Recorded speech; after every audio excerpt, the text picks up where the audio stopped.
হ্যাঁ ছোট ভাই, কি খবর? এই তো। সিগারেটের দাম যে বাড়ছে, এখন আপনার কি মন্তব্য? কি কারণে বাড়লো? এমন তো বলো, ওরা ধাপে ধাপে সিগারেটের দাম বাড়াচ্ছে।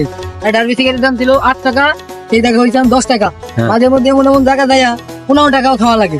ঠিক আছে, এখন অবশ্যই 15 টাকা দিয়ে ডার্বি সিগারেট খাওয়া লাগে, 30 টাকা 15 টাকা দিয়ে খাওয়া লাগে। আসলে পেনশন 25 টাকা। 25 টাকা, লাকি হচ্ছিল 20 টাকা মাঝে মধ্যে খাওয়া লাগছে। তো এটা না আসার কারণটা কি? এরকম সিগারেট বাড়ানোর কারণটা কি আমরা এতটুকু জানতে চাচ্ছি। আমাকে একটা রিক্সাওয়ালা 10টা সিগারেট খেলে তার প্রতিদিন 200 টাকা খরচ হচ্ছে।